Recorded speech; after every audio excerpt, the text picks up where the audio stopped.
Good day, everyone. Today I'll be introducing you to ecology. So we shall be looking at introduction to ecology.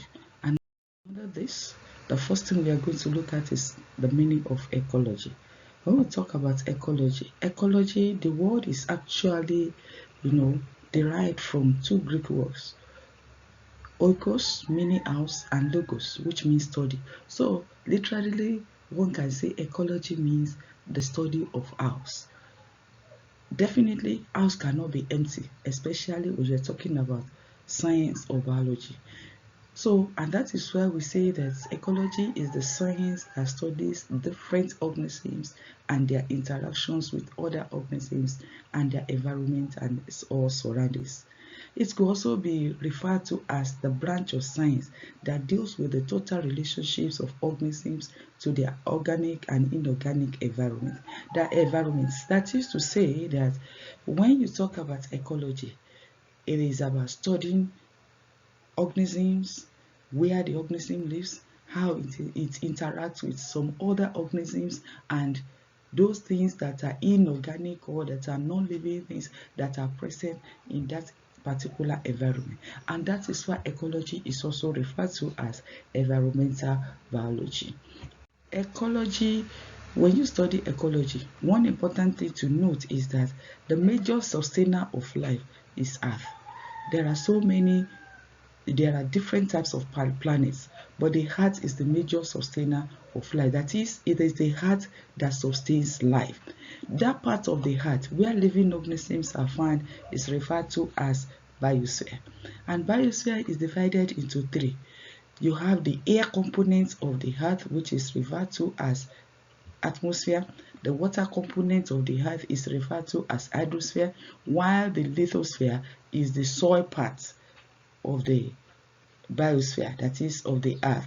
The biosphere therefore represents a complex interrelationship between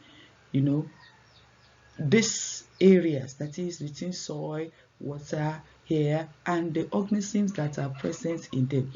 And the chain of interactions that occur between these organisms and their environment is called ecosystem. And that is why we refer to ecosystem simply as a structural and functional unit of ecology where living organisms interact with each other and the environment. That is just a unit, the structural unit where you have organisms interacting together as well as with their environment. Ecology is divided into two: autecology and synecology. When the study deals with an individual species or an individual species and its population, that is, if the study is about just one organism, a particular species, and just one, it is autecology. And it could also be the study of a species and its environment. That is a particular species, the population of that particular species and the interactions with the environment. Then it is autecology. But when the study deals with groups of organisms interacting together and their environments, that is when there are different organisms, different species being studied, how they interact together with other organisms, their structures, number, how they interact with their environment and the like, then that is referred to as synecology. Ecology is divided into different branches or subfields. We have evolutionary, for example, we have evolutionary ecology, which deals with evolution. We have demi-ecology, which deals with population. We have conservation ecology. We have paleoecology. We have gynecology, we have a gynecology or gene ecology, we have taxonomic ecology, we have physiological ecology or ecophysiology. We also have habitat ecology and a host of some other examples. Interactions occur between organisms because they need each other to exist. That is, there is no organism that is an island on its own. That is, there is no organism that can exist on its own without depending on other. That is, without depending on other living things or non-living things. So invariably, we're saying that for living things to survive, they need each other to survive. That is, they need to interact with each other. To survive, an organism, to live, an organism needs food. The food an organism take in supplies or contains nutrients, and these nutrients, the nutrients in the food provide energy in the foods that have been taken, provides energy for the body. So organisms get energy for survival from the food they eat, and when they feed on each other, invariably that means that organisms get energy for survival by feeding on each other. So we want to look at the flow of this energy. One major important thing to note is that all energy that comes to the earth comes from sun. That is, sun is the ultimate source of energy. The sun warms the earth. When the sun shines, it warms the earth, and it also supplies an energy that is referred to as solar energy. This solar energy is usually being trapped by green plants. It will be trapped by green plants for them to manufacture their foods in the process called photosynthesis.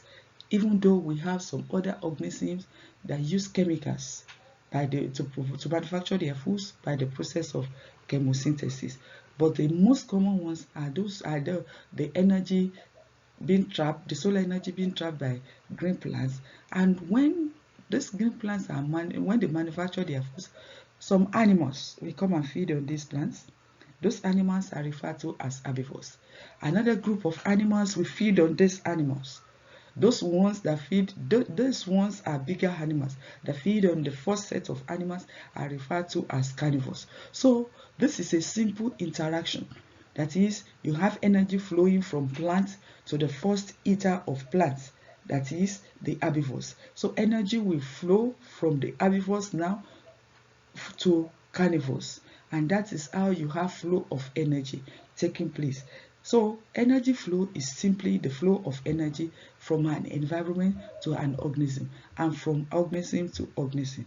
That is, from an environment to organism. For example, from the sun is an environment to an organism. That's from an environment. Then when the plant is being eaten, it will by another organism. It is now from organism to organism. So looking at this, we're going to look at different feeding relationships that show how energy moves from one organism to the other. So the first feeding relationship we're going to look at is what we refer to as food chain.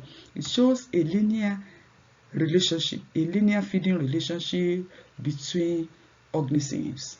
That is, you have a straight line of the relationships, feeding relationships taking place in organisms.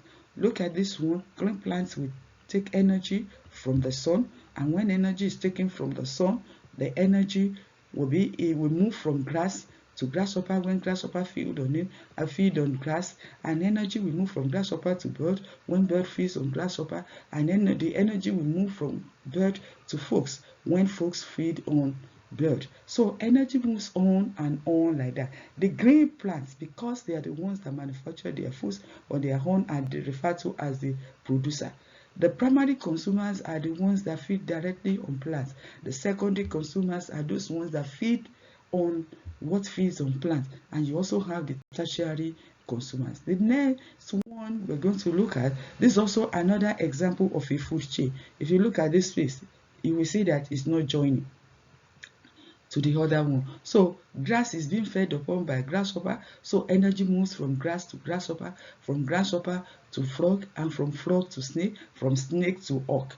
That's another one. So the next one we're going to look at, that is the next feeding relationship we shall look at here, is food web. Food web shows a web of different feeding relationships. That is, you have more than one food chains here.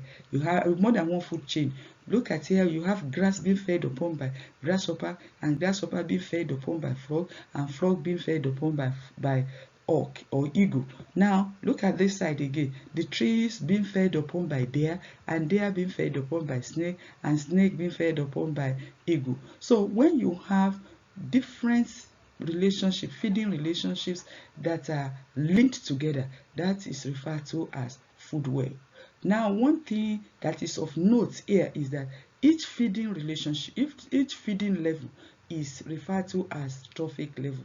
That is, this level now, this level, the grasshopper feeding on grass, for example, like I told you the other time, they are the primary consumer, so that's a trophic level. The frog, a secondary consumer, that is another trophic level. So we say that the trophic level, this one is showing another food web. You can see grass here being fed upon by goats, goats being fed upon by fox, and fox being fed upon by lion. Now look at this place, rat feeding on, that is the grass or plants being fed upon by rat, rats being fed upon by hoe, and hoe being fed upon by hawk. That's another food web. So each of these ones, they are referred to as, trophic level. This is a trophic level because it is a primary consumer feeding directly on the plant. This is another trophic level, secondary consumer feeding on goats that feeds on plant. Now, just like I said the other time, trophic level is each step in a feeding relationship. Now, another feeding relationship that we are going to look at is referred to as ecological pyramids. Ecological pyramids are graphical representations of trophic levels in an ecological system. This pyramid could be pyramids of numbers or pyramid of biomass. When the total number of when the pyramid is showing the total number of individual organisms at each trophic level, then it is referred to as pyramid of numbers. But when the representation, that is when the organisms are being represented showing the mass present per unit area at different trophic level, then that is referred to as pyramid of biomass.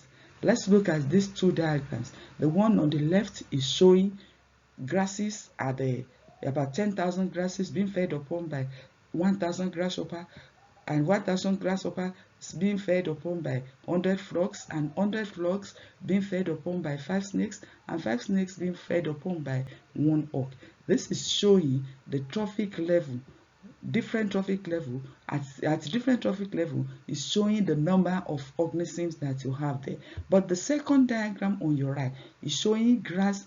You have below it, you have 26,550.5 joules. That is the energy of the grasses that you have at the base that are being fed upon by 2,655.5 joules of grasses and 250.55 joules of a frog feeding on grasshopper, and you have snakes, 26.55 joules of snakes feeding on frogs, feeding on 250.5 joules. So while this side is representing energy, the other side, the one on the left, is showing the numbers of the organisms at each trophic level. So the one showing the number of organisms at each trophic level is referred to as pyramid of numbers, while the one that is showing the energy of organisms at each trophic level is referred to as pyramid of biomass. One thing that you should know here is that at each level you have grasses, and these grasses are producers. They are primary producers. That is what this PP means. Then you have primary consumers for PC, SC means secondary consumers, and you have tertiary consumers for TC. So those are the two different pyramid of pyramid showing feeding relationships.